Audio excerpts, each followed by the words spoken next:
हम ब्रिक को कंटिन्यू करेंगे and it is interesting topic, size of brick. तो ब्रिक का जनरली दो तरह का साइज होता है।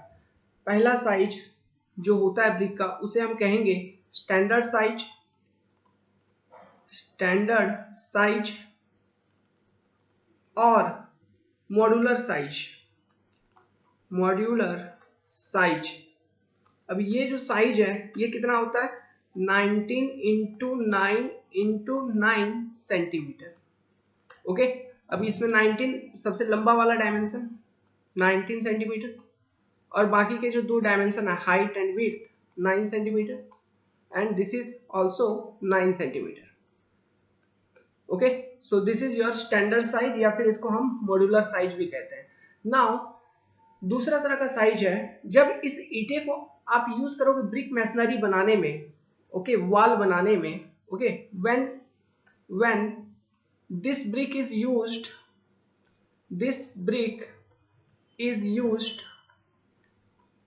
in brick masonry,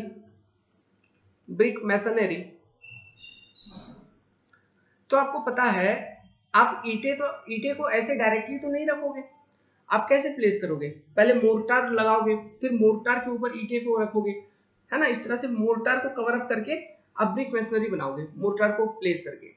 तो मोर्टार के साथ जब आप ब्रिक मैसनरी में ईंटे को डालते हैं तो मोर्टार के साथ इसका साइज चेंज हो जाता है और उस साइज को हम कहते हैं nominal size, nominal size.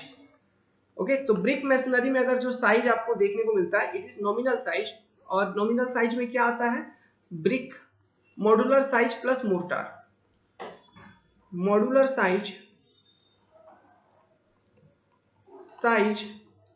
Plus mortar. Okay, और ये जो साइज है ये आपको कितना देखने को मिलेगा, एक सेंटीमीटर बढ़ जाता है, इंक्रीज हो जाती है 20 into 10 into 10 centimetre. This is your modular size. और इसका जो वेट होगा वजन, okay, so this is your nominal size. एक नॉमिनल साइज ईंटे का जो वजन होगा it is approximately 3 kilograms, it is approximately 3 kilograms. इस बात को भी ध्यान रखिएगा। अब एक इंपॉर्टेंट पॉइंट यहीं पर डिस्कस करते हैं रिलेटेड टू ब्रिक। तो देखो ये आपका एक ब्रिक है, ये आपका क्या है ब्रिक। आपने कभी कभी देखा है कि ब्रिक के टॉप पे एक स्पेस छोड़ दिया जाता है, एक गड्ढा सा छोड़ दिया जाता है, ब्रिक के टॉप पे एक गड्ढा सा इस तरह का बना के छोड़ दिया जाता है ना। इसका जो इसे क्या कहते हैं, इसे कहते हैं फ्रॉग, इसे कहते हैं फ्रॉग। अब ये क्यों छोड़ा जाता है, इसका बहुत सारे पर्पस है, ब्रांडिंग करने के लिए, ब्रांड नेम लिखने के लिए, ओके, ब्रांड नेम लिखने के लिए। दूसरा देखो जब आप ब्रिक मैसनरी में आप ईंटे को रखोगे तो ये जो एक छोटा सा आपने गड्ढा छोड़ रखा है ऊपर में जिसे हम कहते हैं फ्रॉग, इसका जो डायमेंशन होगा मतलब जो डेप्थ होगी गड्ढे का it is generally 1 to 2 centimetre, अधिक से अधिक आप इस साइज में छोड़ोगे। एक स्टैंडर्ड फ्रॉग का अगर मैं साइज बताऊं, स्टैंडर्ड साइज फ्रॉग की, स्टैंडर्ड साइज ऑफ फ्रॉग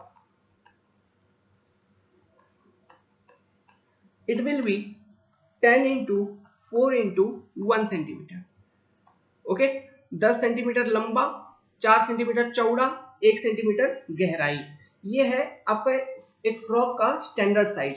अभी इसे क्यों छोड़ा जाता है, एक तो आप इसमें ब्रांड नेम लिख सकते हो, दूसरी बात कि जब आप ब्रिक मैसनरी में इसको आप रखोगे तो इस फ्रॉग के अंदर कुछ मोर्टार आपका पेनिट्रेट करेगा और दूसरे ब्रिक के साथ बॉन्डिंग बनाएगी, तो ये की जैसा काम करेगा, की है ना, चाबी जिसको कहते हैं की, एक तरह का की जैसा काम करेगा और ब्रिक को होल्ड करके रखेगा, है ना। तो मैसनरी की आपका स्ट्रेंथ बढ़ाएगी, कहीं ना कहीं ओवरऑल स्ट्रेंथ ऑफ मैसनरी को ये बढ़ाएगी, है ना। तो इसलिए हम इसे प्रोवाइड करते हैं। तो हेडिंग एक सब हेडिंग बना लो यहाँ पे, यहीं पे आप फ्रॉग ये डायग्राम दिखा दीजिए, लिख लीजिए, इसके बारे में लिखिए फ्रॉग के बारे में। Purpose of providing frog is to form a key form a key for holding mortar, for holding the mortar.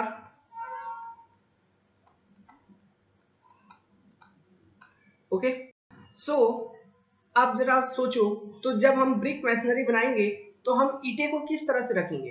हम ईंटे को कुछ इस तरह से रखेंगे कि जो आपका फ्रॉग है ना वो सबसे ऊपर दिखे, मतलब फ्रॉग ऑन टॉप, है ना।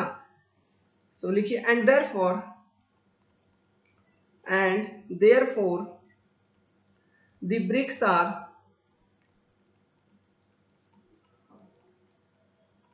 laid with frog on top, with frogs on top. Okay, so ये आपका एक छोटा सा टॉपिक कवर हुआ। नाउ देखो, आपको ब्रिक को यूज करके आप जनरली क्या क्या काम कर सकते हो?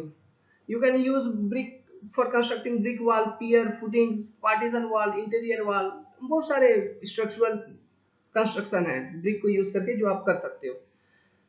तो मैं आपसे अगर पूछूं कि स्टोन को भी यूज करके तो हम ये सारे कंस्ट्रक्शन कर सकते हैं, पियर वगैरह बना सकते हैं, स्टोन का वॉल वगैरह बना सकते हैं, है ना, स्टोन को भी यूज करके बना सकते हैं। लेकिन ब्रिक वर्क जो है ये स्टोन वर्क से ज्यादा अच्छा होता है, ऐसा क्यों है? Why brick work is superior than stone work, ये हमारा एक क्वेश्चन है। इसके ऊपर कुछ पॉइंट्स हम बताएंगे जो कि एक टॉपिक एग्जामिनेशन में आ सकता है। So question, why brick work is superior than stone work, superior than stone work।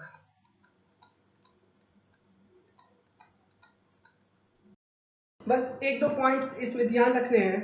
सबसे पहला पॉइंट जो आपको ध्यान रखना है कि ब्रिक जो है ना उसका फायर रेजिस्टेंस स्टोन के कंपैरिजन में काफी अच्छा होता है, ठीक है। और अगर कोई अच्छी क्वालिटी का ब्रिक है, it is more durable, stone से भी ज्यादा उसकी ड्यूरेबिलिटी होती है, मतलब वो ज्यादा स्टोन से भी ज्यादा लॉन्ग वो टिकेगा। तो ये बात को ध्यान रखिए। Brick of good quality, brick of good quality are more durable, more durable. अभी देखिए स्टोन वर्क अगर आप करोगे तो स्टोन का देखिए कितना ज्यादा वेट होता है, ब्रिक के कंपैरिजन में स्टोन का वेट काफी अधिक होता है। तो वहां पे लिफ्टिंग डिवाइसेस आपको चाहिए स्टोन को उठाने के लिए। लेकिन ईटे के केस में ईटा का वेट काफी हल्का है, तो कोई ज्यादा कॉम्प्लिकेटेड लिफ्टिंग डिवाइसेस की आवश्यकता नहीं है in case of brick work. Okay, so इस पॉइंट को लिख लीजिए। No complicated, no complicated lifting device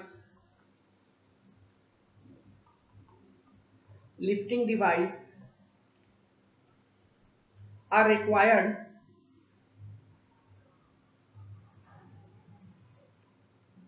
as in stone work।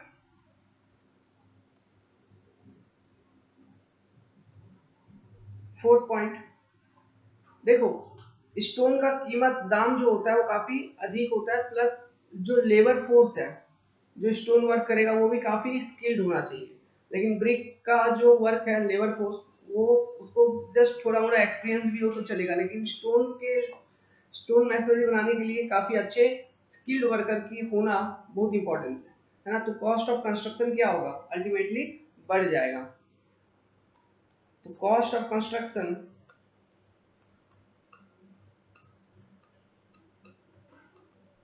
is less in brickwork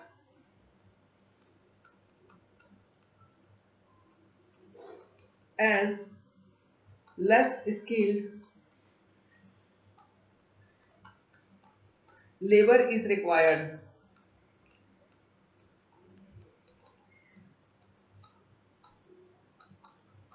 okay, अभी मान लो आपने कोई कंस्ट्रक्शन किया है ब्रिक को यूज करके और कोई कंस्ट्रक्शन किया है स्टोन को यूज करके, मान लो आपको उसमें एक होल बनानी है, ओपनिंग वगैरह प्रोवाइड करना है, या फिर किसी तरह का जॉइंट कनेक्शन प्रोवाइड करना है, तो आप ब्रिक मशीनरी में इजीली प्रोवाइड कर सकते हो ना, as compare to stone work, है ना।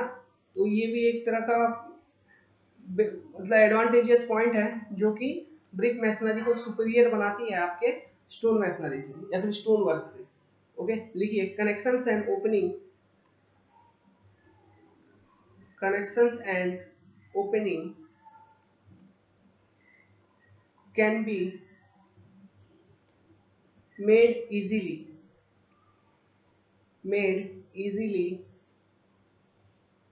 in brickwork.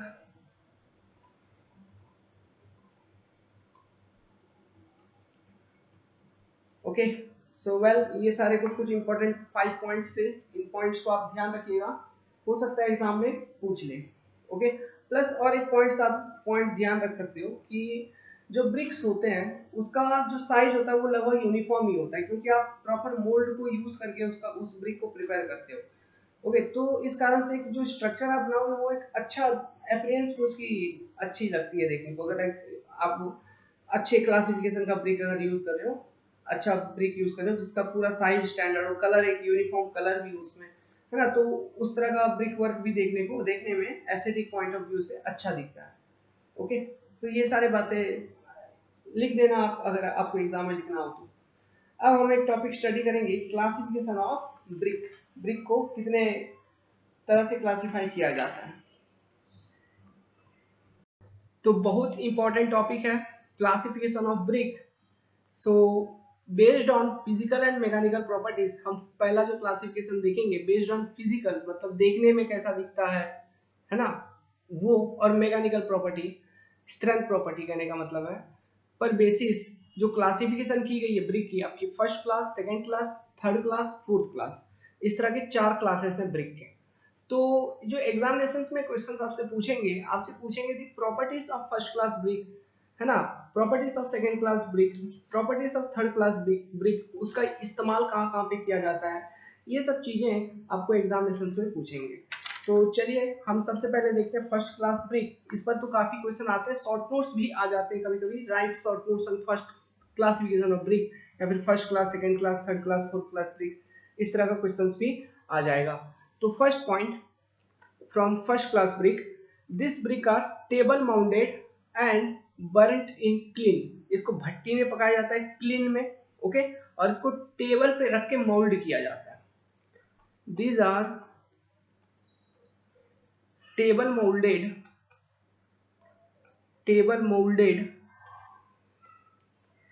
and burnt in clean।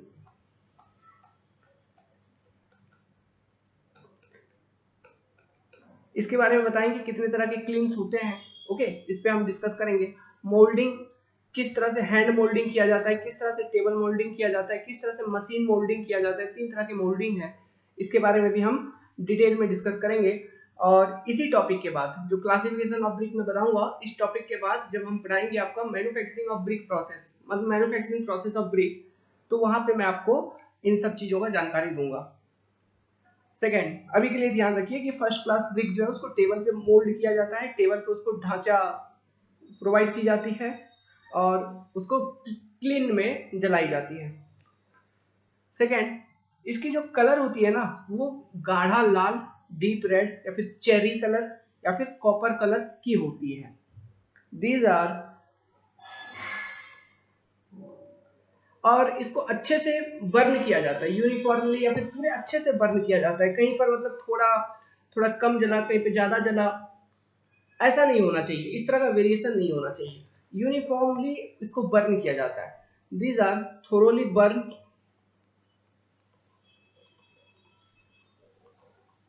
burnt and are of deep red, cherry और कॉपर कलर। ये ईंटे दिखने में काफी अच्छे लगते हैं। ओके, तीसरा पॉइंट, चूंकि ये फर्स्ट क्लास ब्रिक है तो इसका शेप साइज एकदम यूनिफॉर्म होना चाहिए, स्मूथ होना चाहिए, इसका सरफेस जो है स्मूथ होना चाहिए। ओके, शेप और साइज एकदम यूनिफॉर्म होना चाहिए। एज जो है इसके, कोन एज, ये सब एकदम शार्प होना चाहिए और सीधे होना चाहिए, स्ट्रेट एंड शार्प एज होना चाहिए, है ना। और कॉर्नर एकदम परफेक्टली स्क्वायर होना चाहिए, ये नहीं कि थोड़ा, मतलब फॉर एग्जांपल ईंटे का अगर कॉर्नर आप देखोगे तो लेट सपोज कि अगर बगल से कहीं से टूट गया है थोड़ा सा ईंटा, तो ये राउंड हो जाएगा। तो राउंड नहीं, एकदम शार्प होना चाहिए, एकदम शार्प, है ना। और एकदम एज जो है एकदम स्ट्रेट होना चाहिए, और ये एक दूसरे के पैरेलल होना चाहिए। जो भी एजेस हैं ये स्ट्रेट एंड पैरेलल, और कॉर्नर जो एकदम शार्प होना चाहिए, है ना। तो इस पॉइंट को लिख लीजिए। Surface should be smooth, surface should be smooth and it should and rectangular in shape, and rectangular in shape,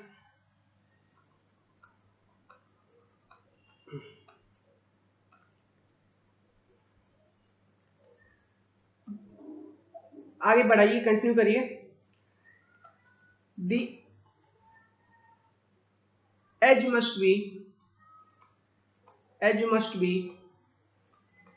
parallel to each other, sharp, parallel to each other and sharp, comma, it must have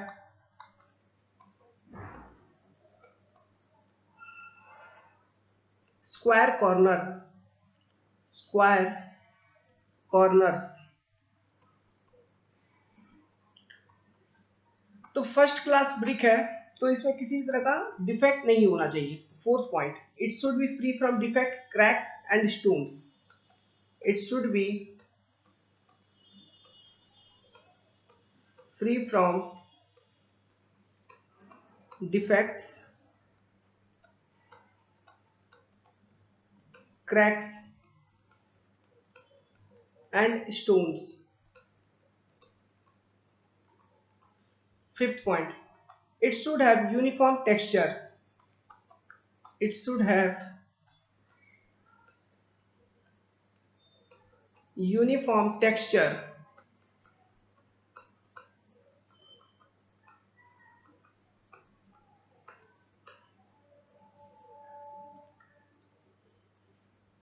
अब देखिए, एक important property के बारे में मैं बताता हूँ first class brick का। देखो, फर्स्ट क्लास ब्रिक को लोगे जब आप फिंगर से उस पे अपने, मतलब अपने नाखून को गड़ा के अगर आप उसमें स्क्रैच प्रोवाइड करने का कोशिश करेंगे, तो उसमें स्क्रैच नहीं आना चाहिए। Okay, so there must be no impression, ऐसे लिखिए, there must be no impression left on brick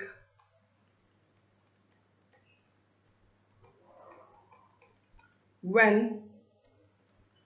a scratch is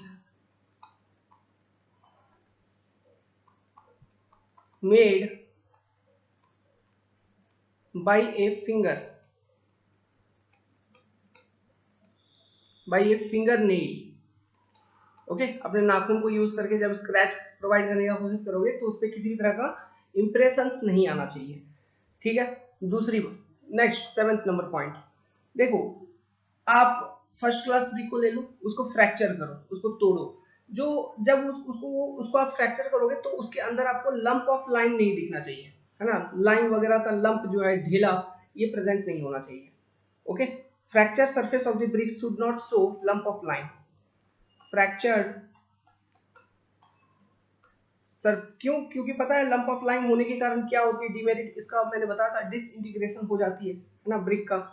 fracture surface of the brick, तो फर्स्ट क्लास ब्रिक में ये सब चीजें नहीं होनी चाहिए। Of the brick should not show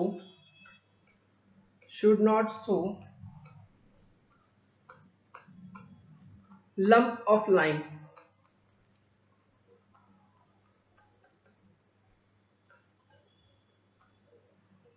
next point, आप एक काम करो, दो फर्स्ट क्लास ब्रिक को ले लो और आपस में टकराने का कोशिश करिए। ठीक है, जब आप आपस में टकराओगे तो एक, जैसे दो मेटल को एक दूसरे से टकराते हैं तो किस तरह का साउंड आता है, मेटालिक साउंड, उस तरह का साउंड आना चाहिए, टन टन टन, पूरा एकदम मेटालिक साउंड आना चाहिए, है ना। ओके, तो ये एक इंपॉर्टेंट कैरेक्टरिस्टिक है जिससे आप फर्स्ट क्लास ब्रिक के बारे में पता।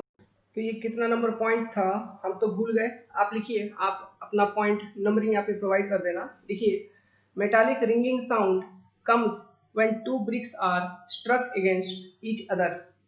नेक्स्ट पॉइंट, देखो जब आप फर्स्ट क्लास ब्रिक को कोल्ड वाटर में 24 घंटे के लिए इमर्स करके रखोगे तो जो वाटर एब्जॉर्प्शन है ये 20% से अधिक नहीं होना चाहिए of its dry wait.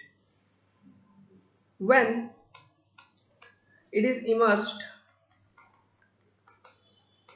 Immersed, ये ऑब्जेक्टिव क्वेश्चन डायरेक्ट पूछा जाता है, ये इंपॉर्टेंट पॉइंट है। When it is immersed in cold water, इसको कोल्ड वाटर टेस्ट भी कहा जाता है, cold water for 24 hours, for 24 hours water absorption,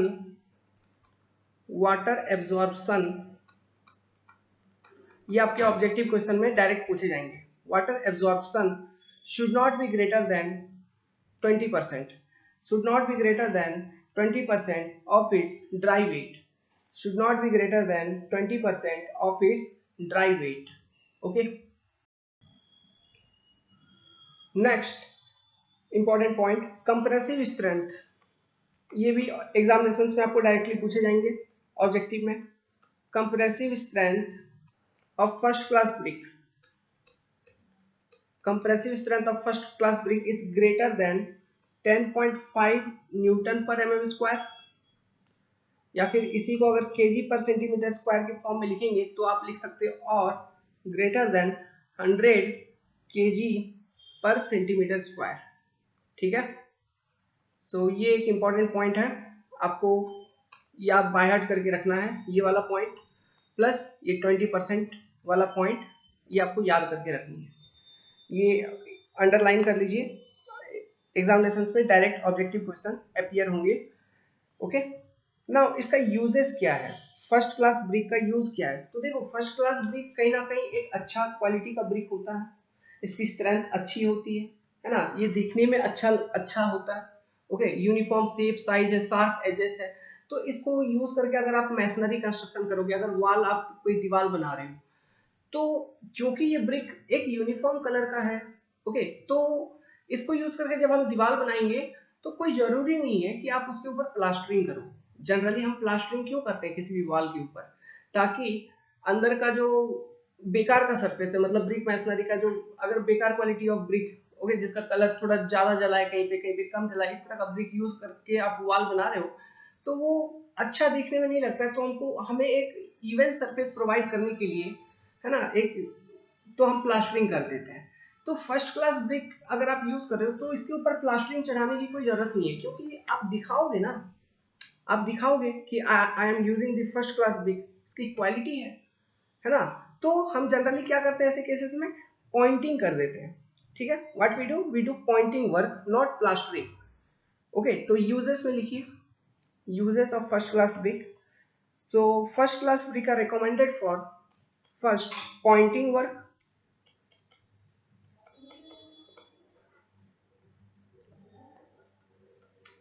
second exposed face work in masonry structure, exposed face work in masonry structure,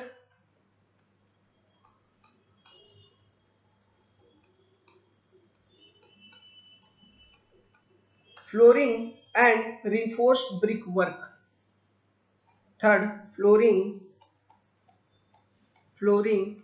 and reinforced brick work,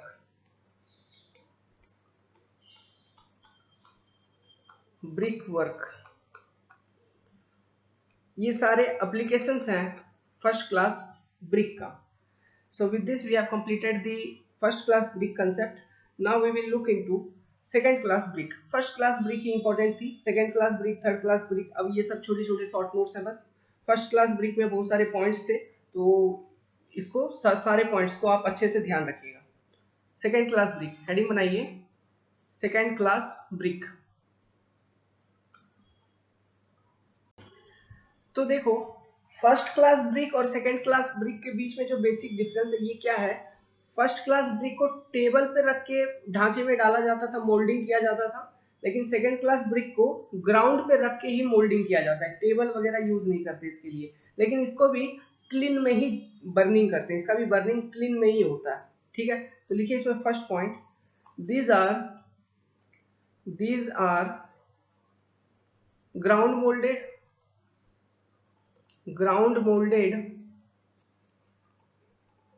and burnt in clean,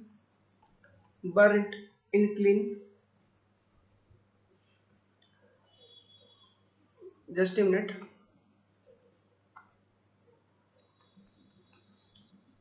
okay. Second point देखो, second point आपका जो colour का अगर बात करें तो जो first class brick की कलर होती है वो इसकी भी कलर होनी चाहिए, और इसका भी जो बर्निंग है ना ये भी यूनिफॉर्म बर्निंग होना चाहिए, पूरे ब्रिक को अच्छे से बर्न कर किया जाना चाहिए, और इसका भी जो कलर है, जो फर्स्ट क्लास ब्रिक की कलर रिक्वायरमेंट है वो सेम इसका भी कलर रिक्वायरमेंट है, डीप रेड। तो वो जो पॉइंट है फर्स्ट क्लास ब्रिक का, सेम पॉइंट आप इधर कॉपी कर सकते हो, चेरी और copper colour.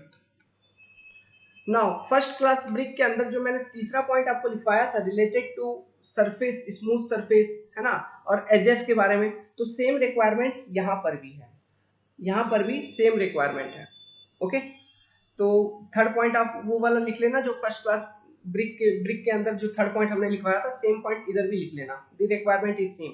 The fourth point देखो, fourth point first class brick में हमने क्या लिखवाया था, it should be free from any kind of defect, है ना, या फिर क्रैक एंड स्टोन, लेकिन सेकेंड क्लास ब्रिक में थोड़े थोड़े क्रैक हो सकते हैं, ज्यादा नहीं, लेकिन थोड़े क्रैक और थोड़े डिफेक्ट्स वगैरह परमिटेड है, अलाउएबल है। ओके, लिखिए small cracks and distortions are permitted, distortions are permitted। Distortion मतलब मान लो कि शेप में थोड़ा मोड़ा टेढ़ापन हो गया, है ना, चलेगा, लेकिन ज्यादा नहीं, थोड़ा होना चाहिए, are permitted. Now fifth point, जो फर्स्ट सेकेंड क्लास ब्रिक है इसकी जो वाटर एब्जॉर्प्शन है, okay, it should not be greater than 22% of its dry wait,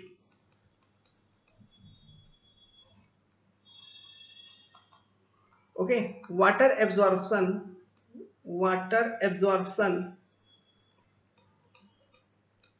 should not be greater than 22% by weight of its dry weight when immersed for 24 hours, when immersed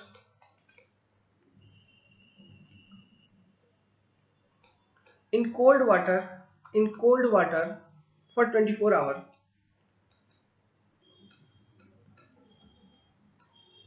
तो first class brick का कितना था 20%, second class brick का कितना है 22%। Now अब एक important point पर बात करते हैं इसका compressive strength.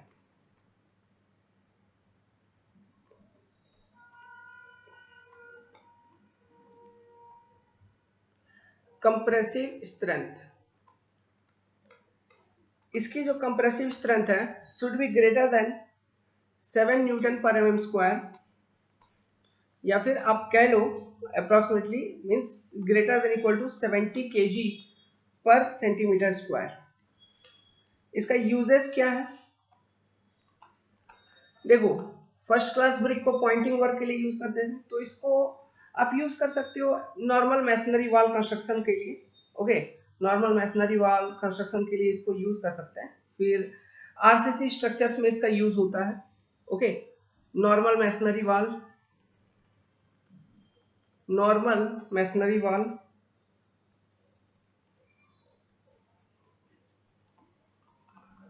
RCC work, RCC structures,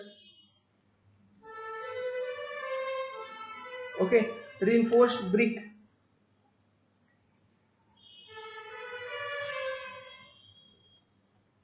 reinforced brick, अच्छा रिइंफोर्स्ड ब्रिक यहाँ पे नहीं होगा, आप इन्हीं दो पॉइंट को याद रखना।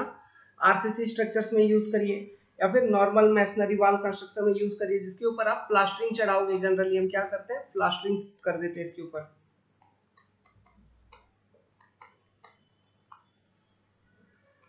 Now third class brick, third class brick, अभी ये बहुत ही लो क्वालिटी का होता है।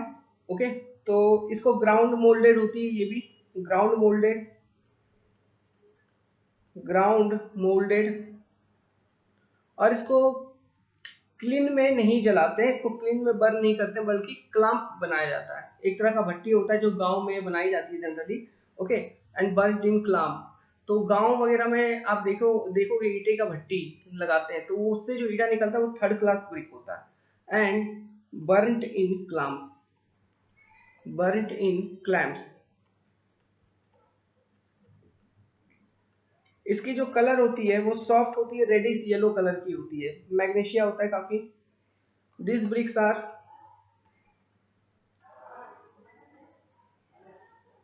Soft and reddish yellow colour, reddish yellow colour. जब आप दो थर्ड क्लास ब्रिक को लेके एक दूसरे से टकराएंगे तो एक डल साउंड निकल के आएगी, मेटालिक साउंड नहीं निकल के आएगी, एक डल साउंड निकल के आएगी। फर्स्ट क्लास और सेकंड क्लास ब्रिक के केस में एक मेटालिक साउंड निकल के आएगी, लेकिन थर्ड क्लास ब्रिक में एक डल साउंड निकल के आएगी। Okay, produce produce a dull sound when struck with each other, struck with each other। Next, इसकी जो वाटर एब्जॉर्प्शन है WA should not be greater than 25% by weight of its dry weight, of dry weight। Okay, आपको पता है कैसे होता है, cold water में 24 घंटे के लिए डाल देंगे तो इमर्स मतलब एब्जॉर्प्शन कितना होगा, so not be greater than 20% by weight of its dry weight. Okay, इसकी जो सरफेस वगैरह होती है वो रफ होती है, rough surface, rough surface with irregular and distorted edges, with irregular and distorted edges।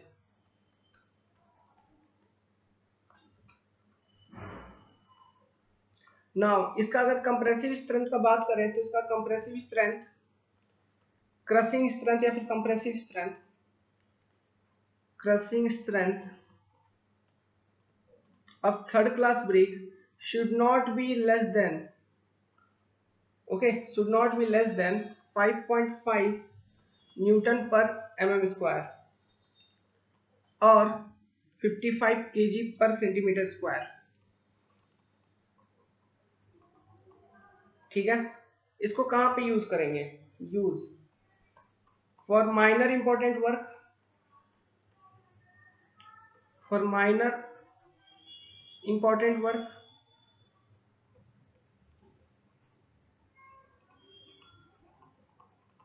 और temporary structure,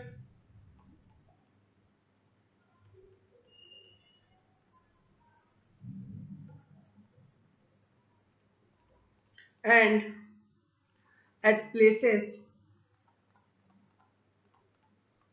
where rainfall is not heavy। Okay, आप ध्यान रखिएगा जहां पे बरसात अधिक होता है वहां पे थर्ड क्लास ब्रिक का उपयोग नहीं किया जाएगा। नेक्स्ट फोर्थ क्लास ब्रिक, ये तो बहुत ही लो ग्रेड का होता है, इसका शेप साइज भी ढंग से होता नहीं, ये ब्रिटल इन नेचर होता है। तो लिखिए दिस ब्रिक आर ओवरबर्न्ट, ये काफी अधिक इसको बर्न किया जाता है, overburnt, and distorted in shape and size, इसका शेप एंड साइज कोई फिक्स नहीं होती है, second, these are brittle in nature, इसकी जो नेचर होती है वो ब्रिटल होती है। अब इसका यूज क्या है पता है आपको? एक इंटरेस्टिंग बात, जो फोर्थ क्लास ब्रिक है वो अधिक जलाने के कारण वो इतना स्ट्रेंथ इसमें डेवलप हो जाता है कि फर्स्ट क्लास ब्रिक का जो स्ट्रेंथ उससे भी कहीं ज्यादा स्ट्रेंथ इसमें आ जाती है कभी कभी। ये एक इंटरेस्टिंग बात है। तो इसको एक अलग ही तरह से उपयोग में लाया जाता है। जनरली किस तरह से उपयोग में लाया जाता है इसको तोड़ के आप तोड़ दो और बालास्ट के रूप में आप यूज कर सकते हैं। Okay, ballast. और उसको कहाँ पे डालोगे?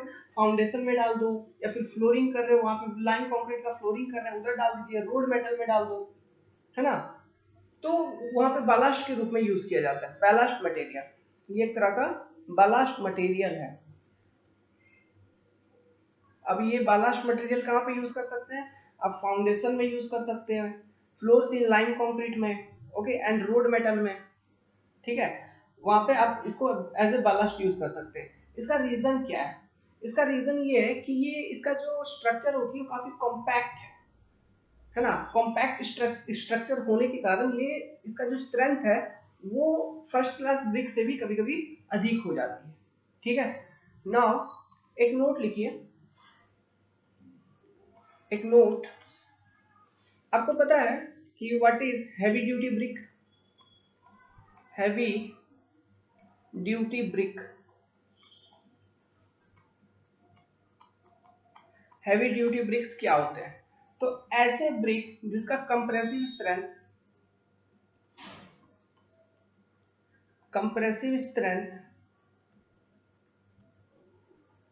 is greater than 40 Newton per mm square and ऐसे ब्रिक का जो वाटर एब्जॉर्प्शन है, हैवी ड्यूटी ब्रिक्स के बारे में बात कर रहे हैं, इसकी जो वाटर एब्जॉर्प्शन है should not be greater than 5% of its dry weight, ठीक है। अब इसका इस तरह के ब्रिक्स का इस्तेमाल कहाँ पे किया जाता है? इस तरह के ब्रिक्स का जनरली इस्तेमाल किया जाता है हैवी स्ट्रक्चर्स में, जैसे कि ब्रिजेस में इसका इस्तेमाल होगा, फाउंडेशंस में इसका यूज होता है, इंडस्ट्रियल बिल्डिंग्स के फाउंडेशन में, मतलब ऐसे स्ट्रक्चर जहाँ पे काफी अधिक लोड आने वाले हैं, है ना। ऐसे स्ट्रक्चर को बिल्ड करने के लिए इस तरह के ब्रिक्स का यूज किया जाता है, ओके, ब्रिज के लिए या फिर foundation of industrial buildings, foundation of industrial building,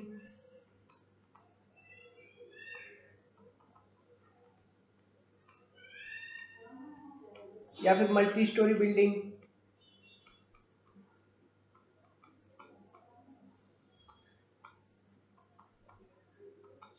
okay, etcetera. तो ये आपका हैवी ड्यूटी ब्रिक है। नाउ तो ये हो गया classification based on physical and mechanical properties. अब और एक तरह का क्लासिफिकेशन है classification based on strength, classification based on strength, okay. तो ये जो क्लासिफिकेशन है बेस्ड ऑन स्ट्रेंथ, इसको देता है ब्यूरो ऑफ इंडियन स्टैंडर्ड। इस क्लासिफिकेशन को कौन देता है? ब्यूरो ऑफ मतलब इंडियन स्टैंडर्ड, BIS क्लासिफिकेशन है ये, ओके, BIS क्लासिफिकेशन।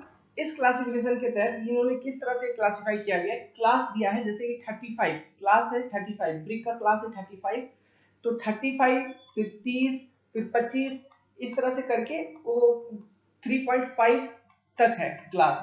अभी ये 35 30 इनका मतलब क्या है? It is compressive strength, okay, जैसे कि 35 न्यूटन पर mm स्क्वायर, ओके, और इस तरह से उसी तरह से 25 न्यूटन पर mm square, this all are compressive strength. और ये 3.5 मतलब 3.5 न्यूटन पर mm स्क्वायर, है ना। तो देखो जो मिनिमम स्ट्रेंथ आपको यहाँ पे देखने को मिल रहा है इट इज 3.5 न्यूटन पर mm स्क्वायर। तो इसीलिए एक क्वेश्चन बारंबार पूछा जाता है कि कॉमन बिल्डिंग ब्रिक जो आप स्ट्रक्चर्स में यूज करोगे, बिल्डिंग्स में यूज करोगे, तो उसका मिनिमम स्ट्रेंथ कितना होना चाहिए? तो common building bricks shall have minimum strength of